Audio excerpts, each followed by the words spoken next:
have defused the charge. The enemy has taken the objective. I repeat, the enemy has taken...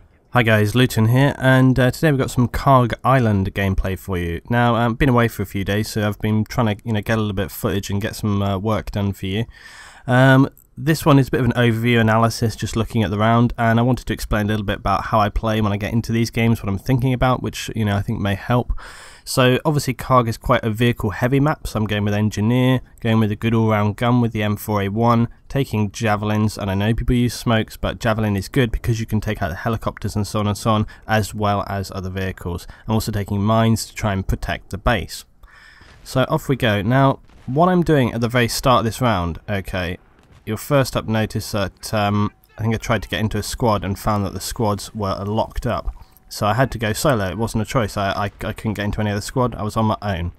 So the first thing I really need to do is because I'm coming in part way through the game on the second base, I've got no idea about what sort of situation we're in. I can see we've lost one base, we're on 56 tickets. You can see that the helicopter's devastating us.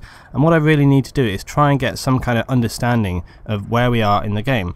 So my first thing to do is to try and assess what the situation is on the ground. So I'm having a little look, I'm trying to spot any snipers up, I'm taking note of the helicopter and moving into here to try and get some protection from that helicopter that's obviously devastating us. I want to get some cover here. And again then, I'm just having a little look here, I'm just trying to work out and think about what the kind of situation is, where we stand on the ground, taking note of my guys, how many of them are dead, how many are surviving, have we got any annoying camped out snipers that are causing us problems.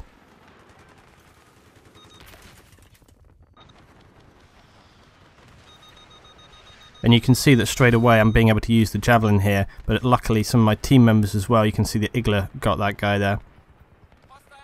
So they're taking note of how dangerous that guy is and helping out on the ground.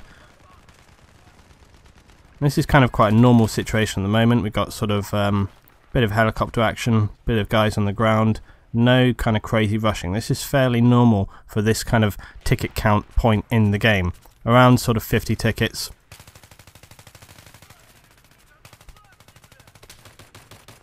Probably would have been more beneficial if I'd actually gone for the knife in that specific situation there. So we can see a few guys are pushing down onto the base, but nothing too pressurized, and my team are doing a fairly good job there. They've got quite a good balance here, but if you look at the map right now, look, we're very, very concentrated, we're quite tight around that base, and that's not a good thing to do. So a couple of people have started moving out. So we've got a few people pushing forward now, and this is really what you want to do. You want to push up just in front of the base, and the reason for that is that you need to create a bit of a buffer, as I've said on many videos. You want to create a line in front of the base so that as your defending guys get taken down, new respawning guys can move forward, okay? Because if you sit tight on the base, the only thing that's going to happen is probably they're going to kill the guys in front. Once they've killed you, because you're so tight to the base, okay, that's going to leave that open, so then they can push right up to the base. So you want to create a bit of a buffer point for yourself in front of the base. You can see our tanks sitting back here. That's not necessarily such a bad thing on this map because it means that you can repair them. You can see how they've got incoming fire here. The tanks can kind of sit back here, and they don't have to worry too much about being C4'd or anything like that, and they can put pressure down. I'm trying to help take out those tanks as well, but you can see on my right hand side there's infantry flanking and also the helicopters. So the enemy team here are making some kind of slightly smarter moves. They're trying to do different things. They're not just throwing themselves infinitely onto the same positions, and you can see that they are getting into the base here. And we've got the Amtrak coming in. As I've said before, and people need to remember, the Amtrak is a mobile spawn point, okay, and it really is important. Even if it's not active and no one's really doing anything, it doesn't matter. You've got to take that out because it will be a spawn point. Think of it as a giant recon point. If you're wondering what I'm doing, I spotted this guy and I just wanted to clear them out. My other team members are over here, so it's not essential that I am. You can see, look, the Amtrak is still active. I don't have a repair tool or C4, so I wanted to throw a few mines down here. And unfortunately I didn't spot this guy was here. whilst I was laying my mines. Also with the mouse, just a little update.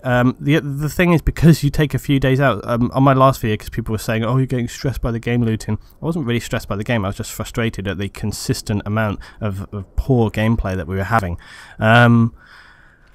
So yeah, I've had a little bit of break, not intentionally, I was going away anyway, and just turns out that, yeah, I've had 4 or 5 days off. The downside to that is that when people say, "I'll take a break," the thing is, it will affect your gameplay. You forget, you know, you very, very quickly lose some of those little skills that you built up.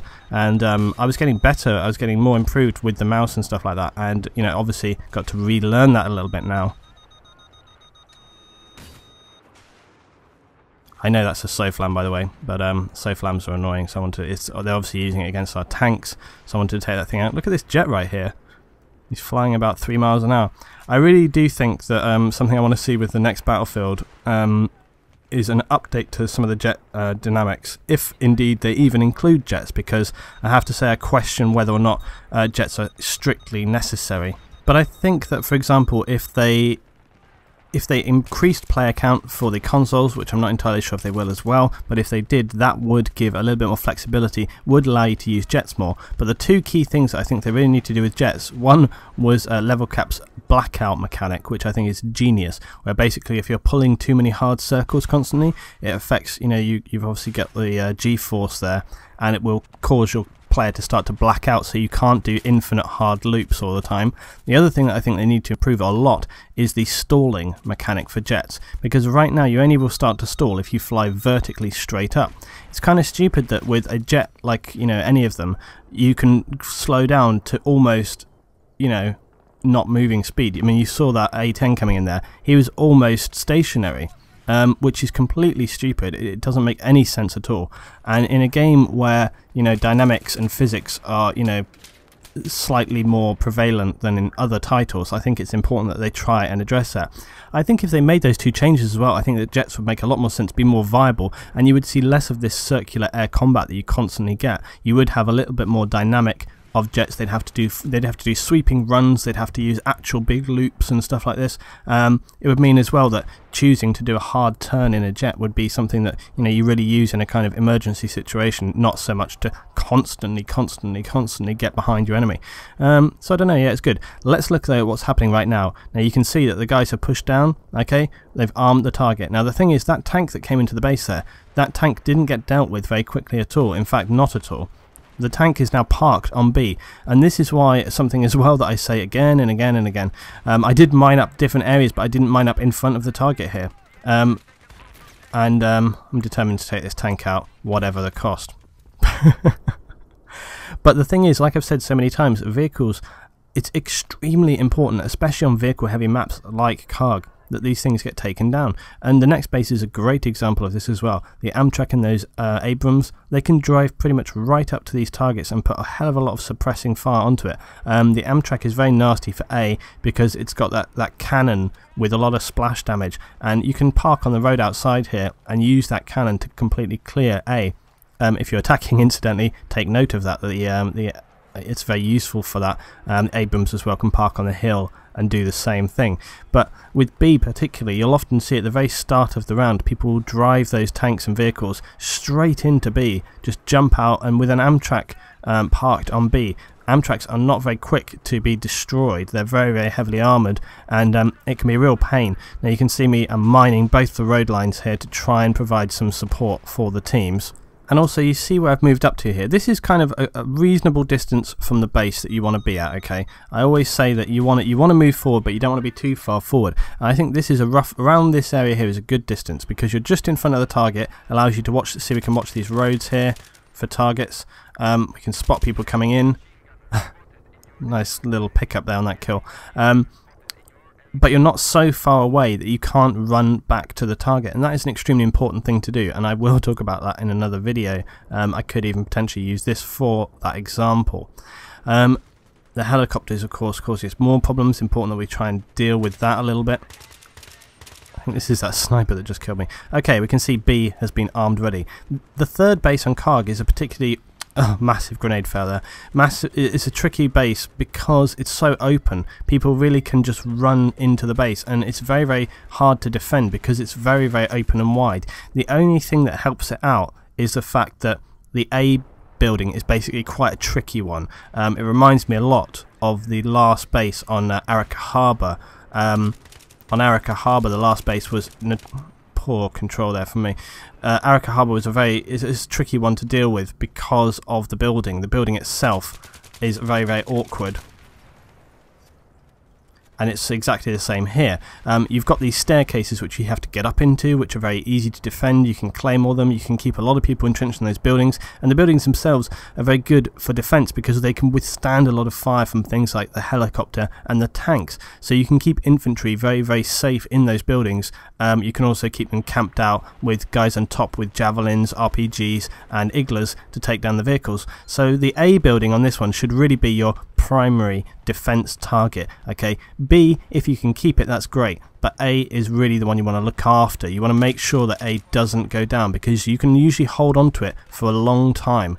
Unfortunately, as we can see, there's been a lot of people flanking into the base, getting in around here.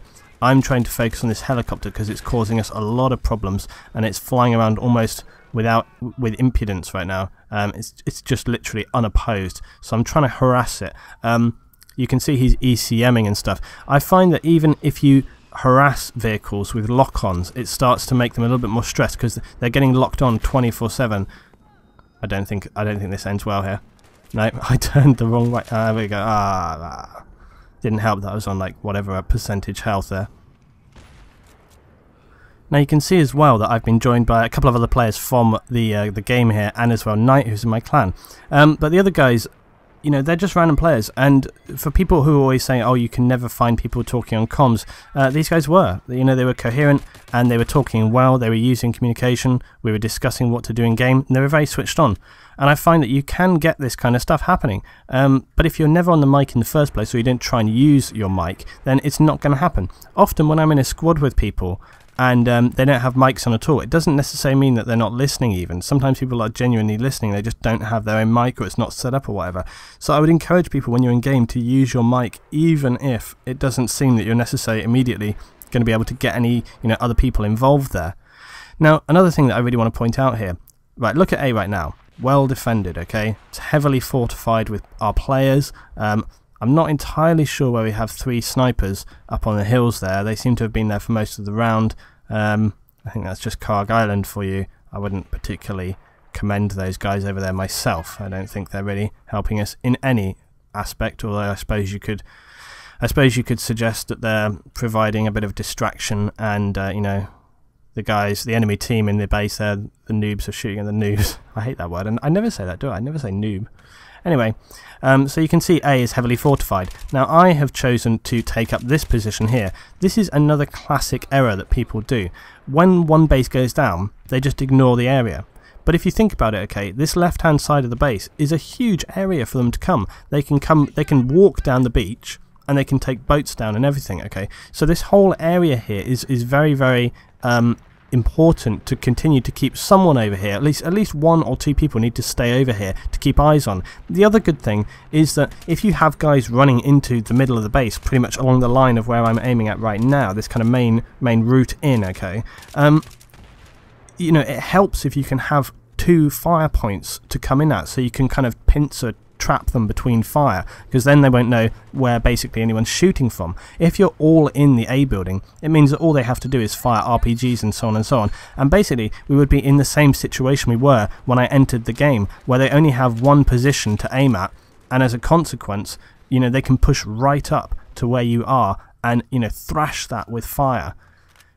Better to keep a couple of guys over here, like what we're doing, to not only keep eyes for spotting, to prevent anyone flanking in around, because let's face it, okay, if we're on the left hand side here, a boat could drive right down behind us, spawn an entire squad, and then we're getting trapped between 2 enemies, okay, 2 enemy groups as such. So it's important to think about that in game, and there's so many games, in fact nearly all games of Rush you will get this. You need to stay spread out and in control. Okay, now we can see one guy right here. Now, one guy on his own is not a major problem, and he's only a sniper as well, so who cares? But the point is, snipers can put down recon points. That means they can spawn their entire squad. So it is really, really important. And finally, the helicopter goes down after the last one. We have got people in the base here. And they are around flanking and infiltrating. So it's really important that you keep eyes spread across the whole base. And you can see, luckily, we've got a little group of guys here, 3 kind of clearing out the back. And I remember that Assassin said they'd managed to get in, or it was either Assassin or Naughty Dog, said they got in with a recon point back there. So those guys were trying to find that. They were trying to find that recon point, take it out. But it's important that you communicate, okay? I was saying we're clear on the left. If I'm giving them information about the left-hand side saying we're clear, there's nothing going on, it means they don't have to worry about it. They don't have to keep looking back and forth. And this is the problem. I couldn't really see where that guy was because of the massive flashing A marker. It's important that you give information to each other, and you know, even neutral information, like saying nothing's going on over here. If I can tell them that nothing's going on, it means they don't have to worry about looking over here. They can stay focused on their other targets. When a boat was coming in, I said, okay, there's a boat with 1 guy dropping in here. As soon as I took him out, I just said, okay, that guy's dealt with, you don't need to worry about it. So they know there's nothing else going on over here. All this kind of information is really, really useful. And as I say, even if people aren't on the mic, you can be giving them that information. One of the main problems that I have in rounds when I'm playing is that I don't have that kind of information. I don't know if we're safe on the left, if we're safe on the right, nothing's going on. I don't know if there's 2 tanks coming up. So it means that I end up having to watch so many different positions all the time. Because I play for the objective, and because I don't play just randomly for whatever target I happen to have seen, or whatever target I want to focus down, I'm trying to think constantly about, have we got people here, here. I'm trying to look around and worry about where everything is coming into the base so that I can mark it and try and help make people aware of it. But if you have people giving you that information, so for example, if Assassin or whatever is on the right and he says, okay, we've got 2 tanks over here, don't worry, we're dealing with that, I think, okay, great, I don't have to worry about that. I can look at the left, I can focus my attention on that, and I can do a better job because of it. But if you're constantly having to think about where anything could be happening and focusing on multiple different positions, it makes it so much more difficult for you, and that's usually when you end up getting killed. And that's often when I end up having these bad rounds, is because I'm trying to do too much. And you might just say, okay, well, Luetin, why don't you just play your own game? Why don't you just focus on whatever it is that you want to do?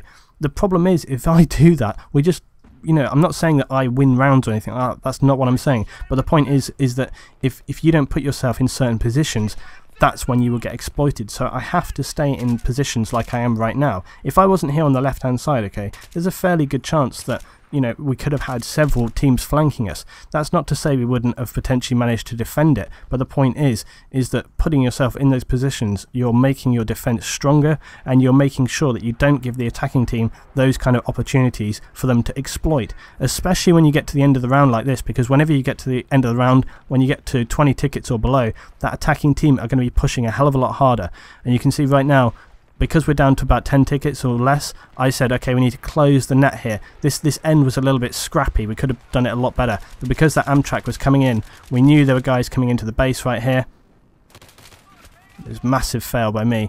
But you can see they've made it. Look how many guys are in the base right now. We've got about 3-4 enemy guys in. And this happens so often. You really, really have to be aware of this, that when you get to 10 tickets or less, they will kamikaze, because they've got nothing to lose. They will try and get that base at all points. So when you get around to about 10 tickets, that's the time to close in on your base. That's the time when you want to really hug the base and make sure they can't get it. That's been this round, guys. I hope you've enjoyed it. Much more from me very soon on the way.